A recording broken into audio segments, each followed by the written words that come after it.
because the sensitivity is there where for a female to say date them 3 by 3, it has seemingly implications as it relates to your morality.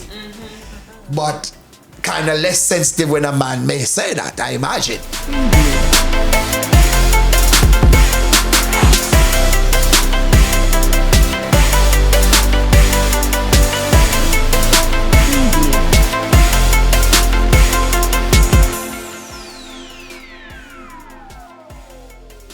If somebody asks me out, right? So a guy asks me out and I say yes, we are going out. So if somebody asks me out next week, what's wrong with that? Well, that's what I'm asking you. But nothing wrong with that. Nothing is wrong with that. No. So okay, so dating is just. I think it's a misunderstood terminology. Term, and it is also societal defined and so on. But one might ask though, when you put that into context, is that dating or is that just hanging out? Is there a difference? Well, we need to establish that. We need to define what dating is, but I think Rachel gave a definition. I was trying to work with that definition, but it obviously came upon a roadblock because you were not willing to date more than one person at the same time. But for the greater part, it seemed that dating, let us interpret and put it in the context that dating is about trying to zero in on this person, whether it will work or not. And so if we have those clearly, it's easy to resolve it. So we can hang out with persons, you go out and eat a dinner, blah, blah, blah. But dating now is when there's a particular interest that you have in this person. You're not sure how it will go, but you have to spend time together to see if the things that you desire come into the fore. If that is the definition that we want to work with, no, we can work with that definition. Okay. But so if that is what we're working with, but I just want to say, because you were just making the point of the male perspective. Yes. I think we need to remember that we're looking in the Jamaican context, right? I don't know how many of us have necessarily, because remember, this has to be somebody who you have an interest in going out with in the first place. So I don't know how many women have 3 men at the same time that really spark our interest and we want to go out with. You understand what I'm saying? So that's why it might come across as if we're saying we wouldn't necessarily have 3 men at the same time dating, if we put it in that context, right? Because we might not necessarily have 3 men who spark our interest, but while a man might have 3, 4, 5, 6 women who spark female interest at the same time, and they have options that we might not have. Yes. So really, it comes down to the objective as well. What is the objective of the dating? Is it just so that you just want to learn about this person, or you want to learn about this person with a view to? Yes. Where do you see if it works out? Where do you see the natural progression of that relationship or that dating process ending up? Can I say something here, Bishop? As she said, where do we see the progression of that relationship? I think for women, and hear me out clearly, we have the tendency to zoom into a relationship from the very first time you met the man. Yes. Tell me about that. We have that tendency. We meet somebody. Yes. We haven't even started going out yet. Mm-hmm. Really? And we establish a relationship. I think for women, the relationship starts from you say to them on the phone, oh, I'm interested in you. And for men, oftentimes that is not the case. This is a revelation. Right? So for men, most times I find that they are saying, okay, you're just somebody now. Okay, yeah. We establish a conversation, but we establish a relationship. And so we have different expectations from what men usually have. And so that is why a man can have 3, 4, 5 of us dating at the same time while we are there zooming into this one man and we are focused on this one man and we have this relationship and this is going to progress into marriage. Okay. Right away we start planning our wedding 1 month in the relationship. I see. And that is what happens most of the times. I am seeing some things now, and it is broadening my horizon in terms of how women think and operate. Yes. So there's a bonding that is being formed. From the get-go. Yes, while he's just operating in his natural self, perhaps just being nice to you, but you have taken it to another level. Ready for the next level. Got you. Yes. But there you go now. Ready so, for the next level. All right, so let us understand the outworking of this thing now. We are talking about dating is with a view towards a relationship. Yes. Yes, because you have seen each other and there's a liking. Yes? I hear mention being made of going out, which is a natural part of it. Yes? Let's say it's, you're having this going out and nice meeting, but nothing is in concrete terms and so on. What are some of the do's and the don'ts of this period of exploration? Yeah. That's another interesting one. Yes. Or if I don't know that there is any, other than maybe exploring some kind of research that was done or listening to what some persons say, I don't think that the average person really sits down and considers the do's and the don'ts. For a lot of persons, what really happens is that they just go with the flow. Go with the flow. Yeah, and if they like the flow, them go with it for keep on as far as it will take them. Yes. Right? So there I don't think anybody sits down, but then again you might have that other person who might say, I am not going to kiss him. I'm not going to let him kiss me or even hold my hand until after the 6th time he's taken me out. Mm-hmm. Mm-hmm. Yes. And you might have the person who it doesn't really matter to them one way or the other. Oh, I see. But one of the things that kind of guide my own thinking and speech and counsel even is how the emotion dictates to or even dissipates the reasoning and opens the door for all possibilities. Hence, it becomes necessary that the reasoning is kept intact. What I'm saying here is that because of how I'm feeling, just seeing you, I am attracted and my heart, pudum, okay? And I want to see you tomorrow, I want to talk to you tonight. And that in itself is very strong. Yes? But some measure of reasoning is broken down, if I even take it further, by just holding your hand and walking in the park in the late evening. It starts sending signals Ready for marriage. And shivers and so time. on. Ready Yes, for marriage. right. This is my husband. Right, but then it's not at that stage yet. It's like prematurely Says who high. though? Says who?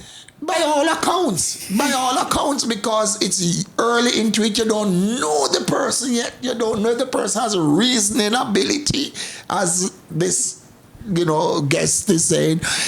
So it is really, the emotion is running ahead and you're holding the hand. And I'm not saying that, it should not be. I'm just talking about how these emotional feelings and the things that excite them. Let alone if you're going to kissing, that takes it to a new dimension. Oh dear. The walls now are being torn down significantly. Yes?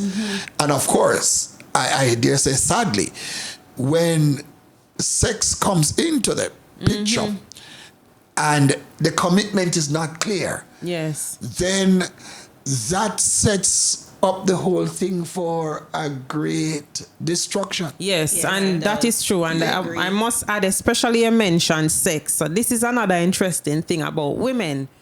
Once you get to sex, it's a done deal. What does that mean? Meaning, that's even more reason to tell us that you're ready to marry us. Yes. In our minds. Yes. Right? That is how, because women now becomes emotionally attached to this person. And you know what is also a double standard? If you have sex with a man who you're dating and you decide to start going out with somebody else. Tell me now, if he sees you on the road with another man, how would that go down well with him? No, because he's now your man. Even though it's probably like 3 months in the relationship, it's you're dating. Once you cross the border of sex, Yes. you're sending a strong signal to women. Yeah. And if we look at it, as I said, if we look at it from a male's perspective, the man thinks, owns you too. So Yeah. what do you think, ladies? We need some more men on the program, we should have had Well, that. certainly there will be their day, point of view. But what I have come to know and see and interact with, as you have been making a clear distinction, is a difference between man and woman. Exactly.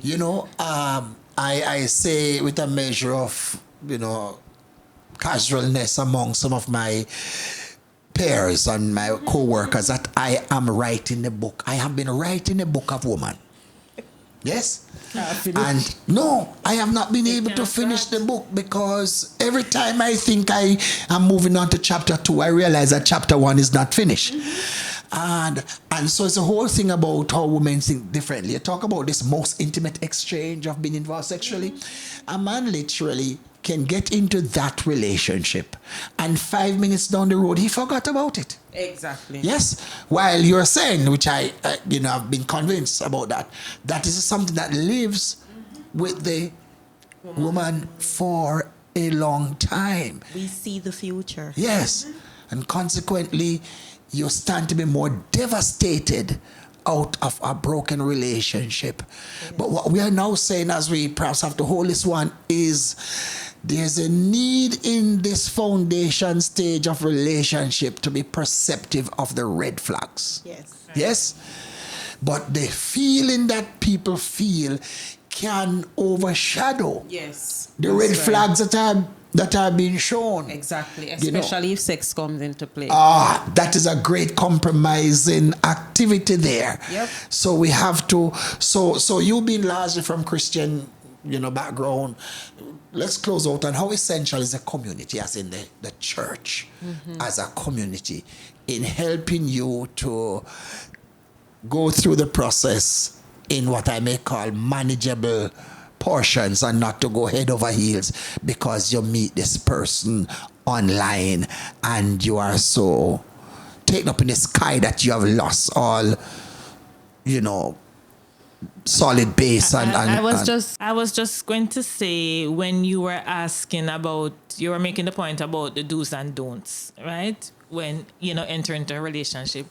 And a part of it, which has been said in terms of when you are caught up with the emotion of what is happening, right? So you are now talking to this person who you are attracted to, who you are probably seeing some qualities in that you like. You understand?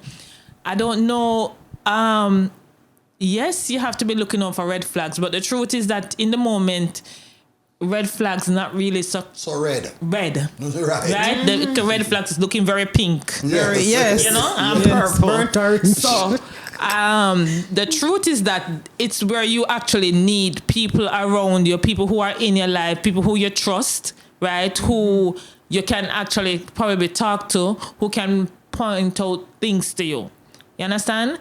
And that you mentioned the church community. Yes. So in a real sense, this is where the church community would be important. Now, of course, right?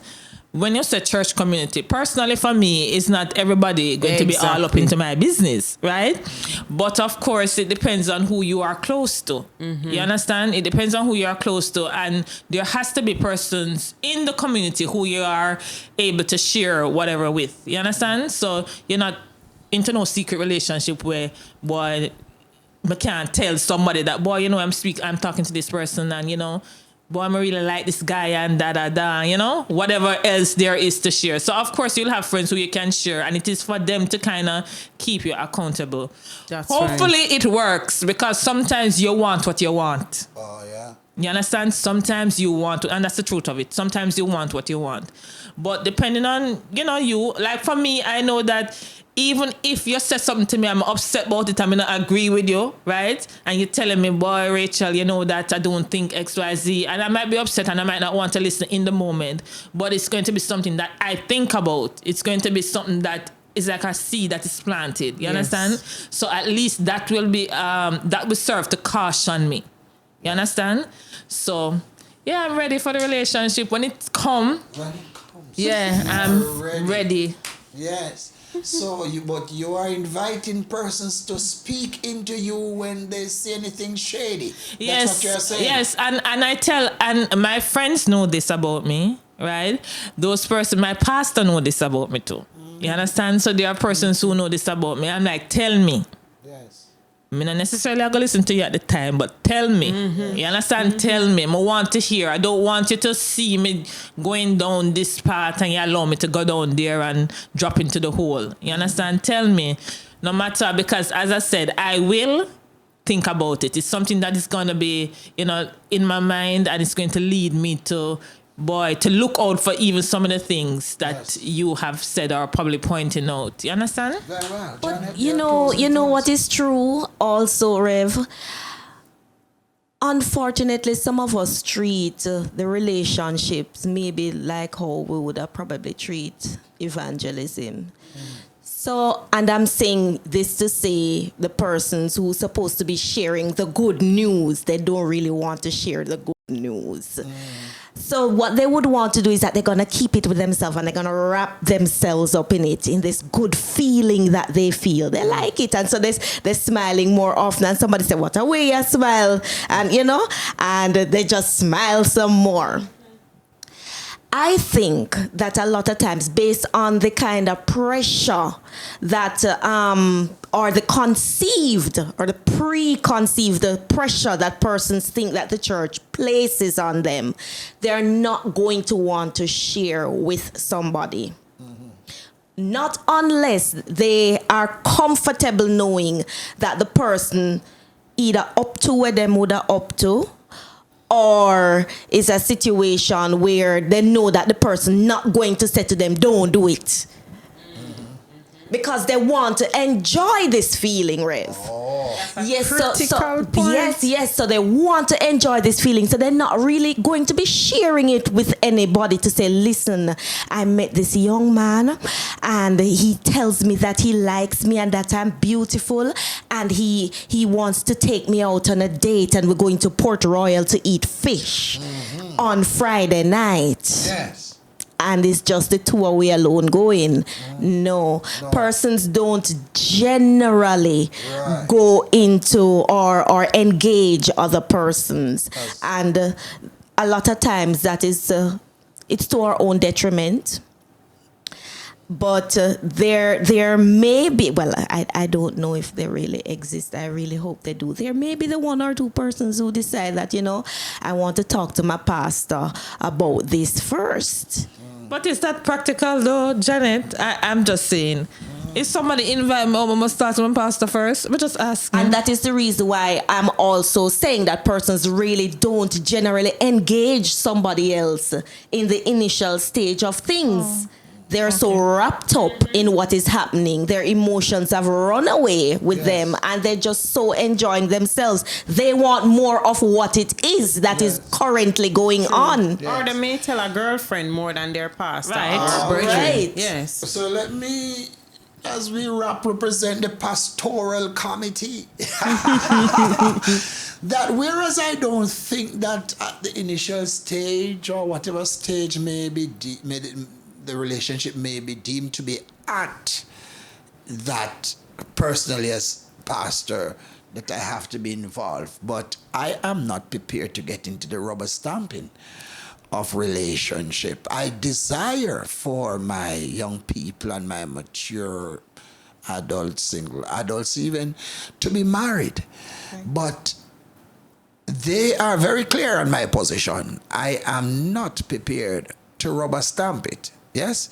And of course, there are several marriage officers in the island of Jamaica and beyond. People get married in different places of the world that they want to go.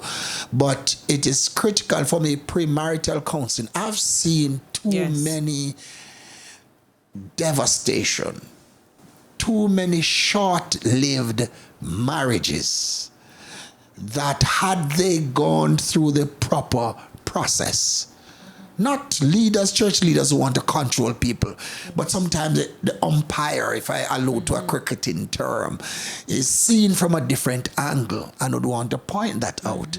Yes, and many marriages could have been spared. Not you look at some statistics, sometimes we're looking at, because all of this we are talking about foundation towards a successful marriage. That's right. And what we are saying is like a building, Yes. as I alluded to in the previous episode, that the foundation is critical to the lasting of the superstructure. And if that is not there, if it was built upon the feeling of the moment, because it's not the feeling that you feel that you've never felt before that is going to keep it throughout. It's really a commitment. Right. And which has certainly its connection in love. So when I feel a different feeling, when I look into your eyes afresh, I remember 30 years ago.